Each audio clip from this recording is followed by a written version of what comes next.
রাশিয়ার তাশখন্দে communist party প্রতিষ্ঠিত হওয়ার পর এর বিভিন্ন সদস্য গোপনে ভারতে আসেন। তারপর তারা লাহোর, মাদ্রাজ, বোম্বাই এবং কলকাতায় বিভিন্ন কমিউনিস্ট গোষ্ঠী গড়ে তোলেন। এই গোষ্ঠীগুলি কানপুরে এক সম্মেলনে মিলিত হয়ে 1925 খ্রিস্টাব্দে ভারতীয় কমিউনিস্ট পার্টি প্রতিষ্ঠা করে। এই সম্মেলনের সভাপতি ছিলেন সিঙ্গারাভেল্লু চেট্টিয়ার। অভ্যর্থনা কমিটির সভাপতি ছিলেন হসরত মোহানি।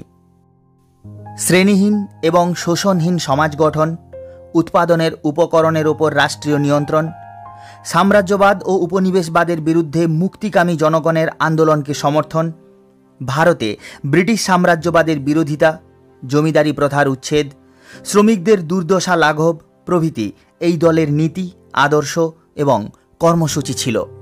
কমিউনিস্ট পার্টির প্রতিষ্ঠার পর থেকেই এই দল ব্রিটিশ সরকারের রোষে পড়ে।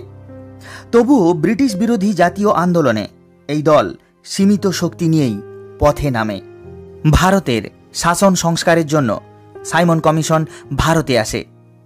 জাতীয় কংগ্রেস ও কমিউনিস্টরা কমিশনকে বয়কট করে। এই উপলক্ষে বিভিন্ন শহরের রাজপথে শোভাযাত্রা, প্রতিবাদ সভা ইত্যাদি সংগঠিত হয়। এক্ষেত্রে ছাত্র সমাজ বিশেষ উদ্যোগ নেয়। এই প্রতিবাদী ছাত্ররা ভারতের ছাত্র ফেডারেশন গড়ে তোলে। সাইমন কমিশন বোম্বাই বন্দরে পৌঁছলে কমিউনিস্ট দলের শ্রমিক সংগঠনের উদ্যোগে 30,000 শ্রমিক পথে নামে। সর্বাত্মক ধর্মঘট করে সাইমন গো ব্যাক এবং ব্রিটিশ সাম্রাজ্যবাদ নিপাত যাক ধ্বনি দেয়। প্রতিষ্ঠার পর থেকেই জাতীয় কংগ্রেসের চরম লক্ষ্য ছিল স্বায়ত্তশাসন বা ডোমিনিয়ন স্ট্যাটাস লাভ করা। অসহযোগ আন্দোলনের পর স্বরাজ্য দল প্রতিষ্ঠিত হলেও লক্ষ্য একই থাকে। বামপন্থী নেতা হসরত মোহানির উদ্যোগেই কংগ্রেসের কলকাতা অধিবেশনে 1928 খ্রিস্টাব্দে প্রথম পূর্ণ স্বরাজ বা স্বাধীনতার দাবি ওঠে। পরে কংগ্রেসের লাহোর অধিবেশনে 1929 খ্রিস্টাব্দে তা গৃহীত হয়। কমিউনিস্ট দলের বিপ্লবী সংগঠন সশস্ত্র বিপ্লবী আন্দোলনের সময়ে সক্রিয় হয়ে ওঠে।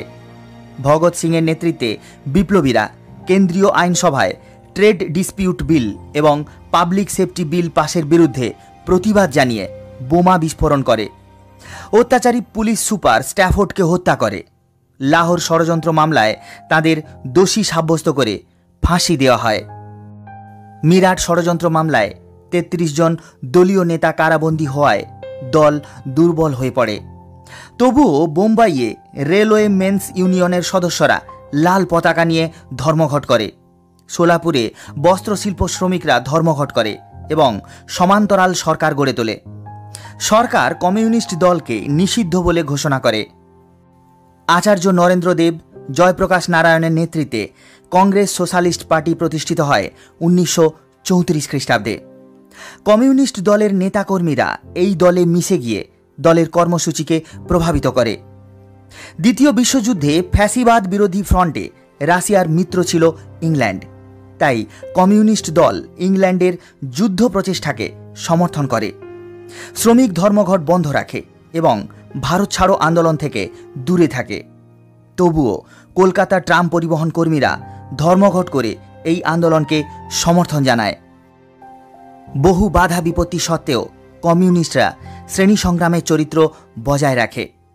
তারা তাদের নীতি ও আদর্শ থেকে বিচ্যুত হয়নি। কমিনটার্নের নির্দেশ ও বাস্তবতার পরিপ্রেক্ষিতে তাদের কোনো কোনো কার্যক্রম সমালোচিত হয়েছে বটে, কিন্তু তাদের কার্যকলাপ যে জাতীয়তাবাদী ছিল একথা